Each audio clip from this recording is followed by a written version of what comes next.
Bonjour et bienvenue sur Minicom Tutorials. J'espère que vous allez très bien. Dans notre spécial tuto d'aujourd'hui, je vais vous montrer en fait comment utiliser la fonction equif et index.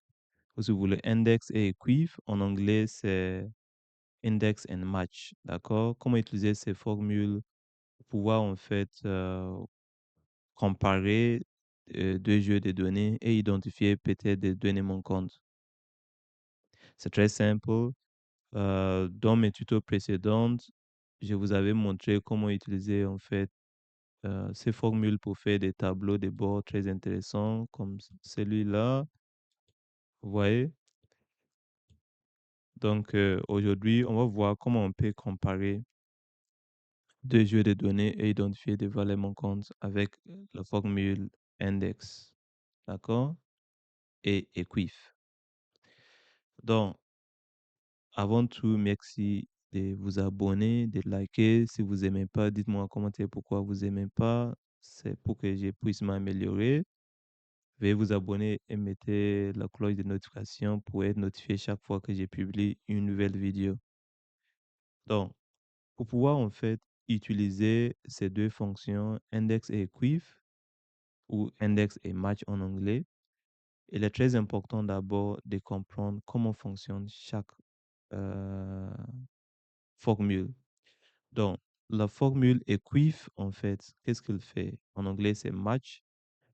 Il ne permet que de vous dire les coordonnées d'une valeur donnée sur Excel. C'est-à-dire, il va vous dire sur quelle ligne se trouve cette valeur ou sur quelle colonne se trouve cette valeur. Si on fait un exemple, on veut savoir, par exemple, Amel, où se trouve Amel. On va faire comme? On va faire égal. Et on dit equif, c'est le premier, hein, on sélectionne. Il nous faut la valeur en question.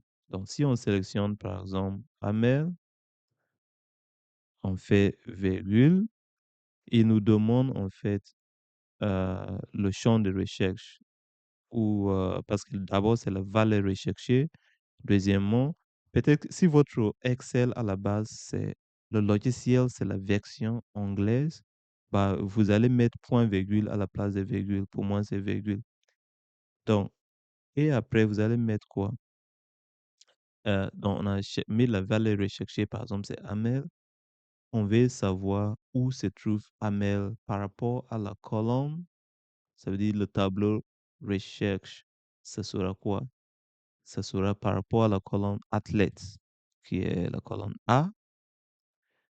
Et on fait virgule et on veut préciser, on veut exactement les coordonnées. On veut exactement où se trouve Amel. On ne cherche pas quelque chose d'inférieur ou une position supérieure. Si vous voulez quelque chose de supérieur, bah, vous mettez un. Inférieur, bah, vous mettez -1. Moi, je mets 0 pour dire je vais exactement ces équives-là, pas ces matchs-là, match exact. Si je fais entrer, il me dit que Amel se trouve à la position 8, qui est la ligne 8 par rapport à la colonne athlète. Donc, c'est comme ça. Ça, c'est ce qu'on appelle equiv. Maintenant, pour l'index, qu'est-ce que l'index va faire? L'index vous permet de dire que sur cette position-là, telle personne se trouve là-bas. On fait un exemple. Si je dis ici index, chaque formule commence toujours par égal. Donc, je fais égal, pardon. Je dis index. Donc, j'ouvre. Il me dit de sélectionner la matrice. Donc, la matrice ici, c'est le tableau où vous allez, ou la colonne dans laquelle vous, ou le champ ou dans lequel, ça peut être deux colonnes, hein, ça peut, voilà, le champ dans lequel vous voulez identifier faire votre recherche de cette valeur-là. Donc, je peux dire, par exemple, dans la colonne athlète, je mets virgule Il me dit de mettre le numéro de la ligne et le numéro de la colonne. Le numéro de la ligne, je vais mettre quoi? Si je mets 8, après je ferme. Bah, il me dit que c'est Amel qui se trouve là-bas. Donc voilà en gros ce qui veut dire index et match. On va dire, mais à quoi ça sert? Bah, comme j'ai dit, j'ai déjà utilisé cette méthode pour vous montrer comment, dans mes vidéos précédentes, hein, comment faire des tableaux de bord comme ça. Mais aujourd'hui, on va pas faire des tableaux de bord. On s'intéresse à voir comment on peut comparer deux jeux de données. Donc, sur cet onglet-là, que vous voyez, comparer et identifier des valeurs manquantes, NA. Si je vais comparer ces jeux de données par rapport à mon jeu de données initial, qu'est-ce qu'on peut dire? On peut dire que le jeu de données initial n'a que 13 lignes, alors que le jeu de données actuel ou plus récent a 17 lignes. Donc, des fois, on est curieux de savoir. Maintenant, supposons que on a reçu cette nouvelle liste-là. Et cette nouvelle liste-là, elle contient certainement plus de lignes. Ça veut dire plus de nouvelles personnes ou individus ont été ajoutés à la liste. Fichier Excel. Mais on ne sait pas par rapport à ce qu'on avait initialement, qui sont ces nouvelles personnes qui ont été ajoutées. Donc, pour faire ça, il faut qu'on compare les deux fichiers. Et comment on va faire ça? Donc, vous venez dans votre fichier plus récent et vous allez insérer une colonne là où vous voulez. Donc, moi, supposons que mon variable d'intérêt, c'est athlète. Je vais comparer athlète par rapport les athlètes. Voilà, c'est comme je peux utiliser une autre variable. Mais si je m'intéresse au nom de l'athlète, bah, j'insère une colonne ici. Je sélectionne cette colonne, je clique droite, je dis insérer et je peux nommer ça par exemple comparer ou comparaison. D'accord, comparaison par exemple.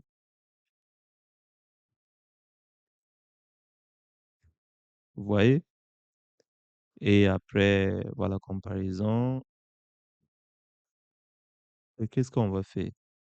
Vous mettez votre curseur, pardon, vous sélectionnez cette cellule-là et vous dites égal.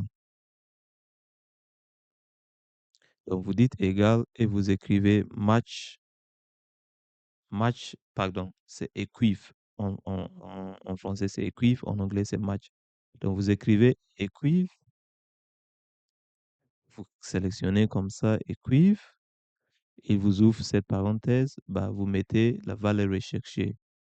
Donc, le but, c'est de comparer les noms de toutes ces personnes par rapport au nom dans le tableau d'Excel initial ou le fichier initial.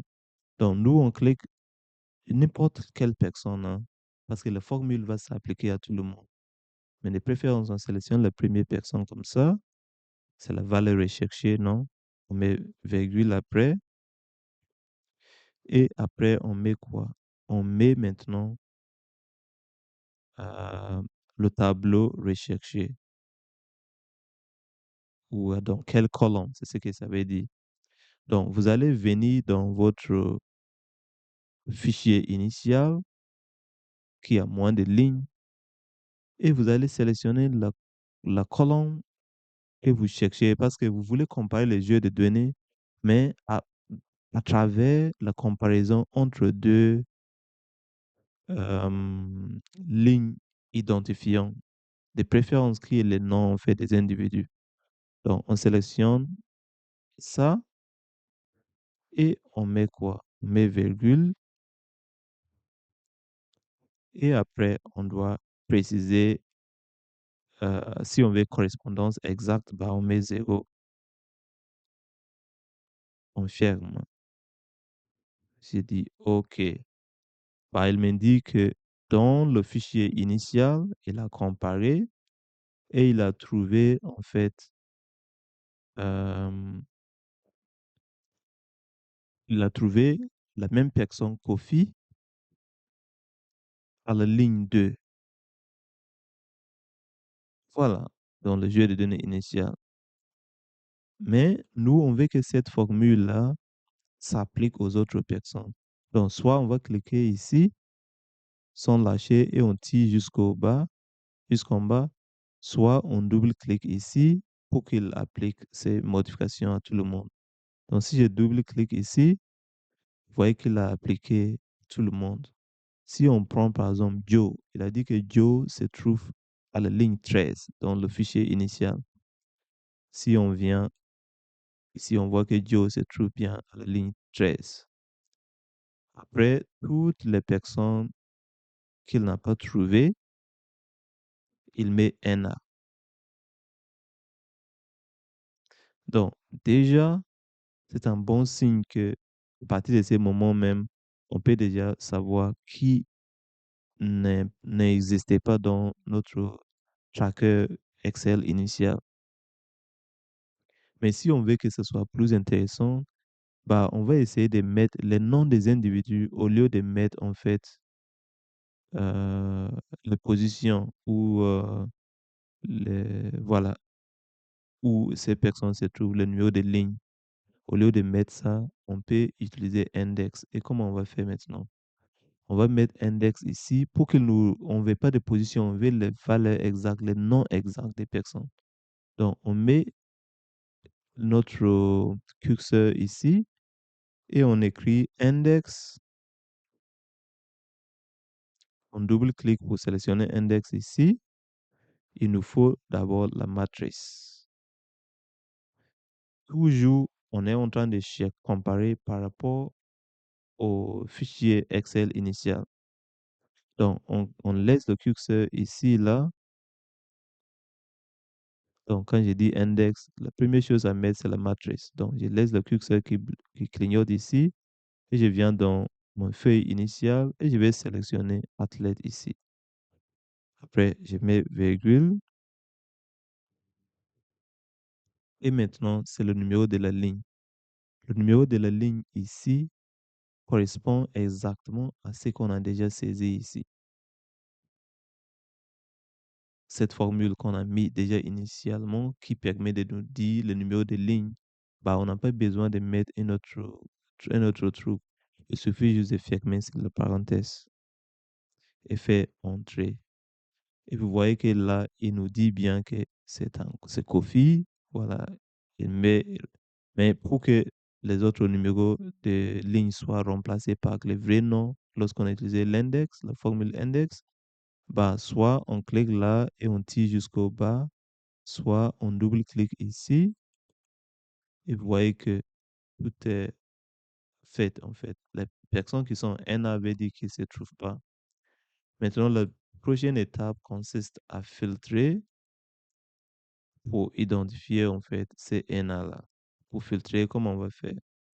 Vous cliquez sur la première ligne comme ça, vous allez sur l'accueil, vous cliquez sur Filtre et vous choisissez bien Filtre. Et ici, au niveau de comparaison que vous avez créé, vous pouvez cliquer là et vous pouvez désélectionner tout et prendre juste les personnes manquantes. NA, et vous avez maintenant les personnes manquantes.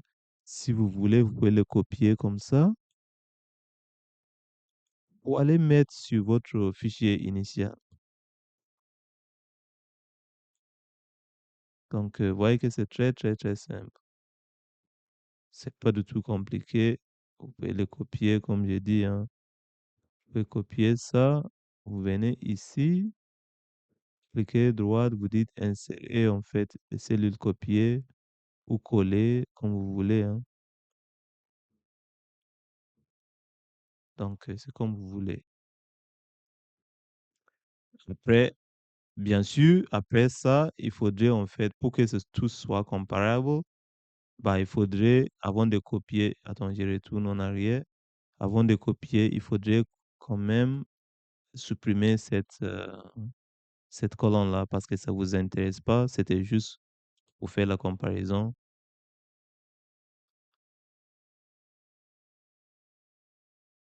Voilà. Mais bref, vous faites comme vous voulez, hein, parce que lorsque j'ai supprimé, bah, c'est là où j'avais fait le filtrage. Du coup, tout est parti. Mais bref, soit vous copiez une par une, c'est comme vous voulez, mais voilà comment en fait on compare. On peut revenir en arrière et sont là ici. Vous pouvez copier le nom de chaque individu, soit vous copiez comme ça, tac. Vous allez venir ici, vous allez coller comme ça. 1, 2, 3. Vous venez ici encore, vous copiez maintenant ici. Vous pouvez faire comme ça, hein. Copier ça. Vous venez ici, vous allez coller ici. 1, 2, 3. Et normalement, tout est bon pour vous. Donc, voilà, on peut faire la comparaison, identifier et récupérer les données manquantes. Vous voyez que c'est pas du tout compliqué. En tout cas, je vous remercie beaucoup d'avoir suivi et veuillez vous abonner. Et dites-moi en commentaire qu'est-ce que vous en pensez.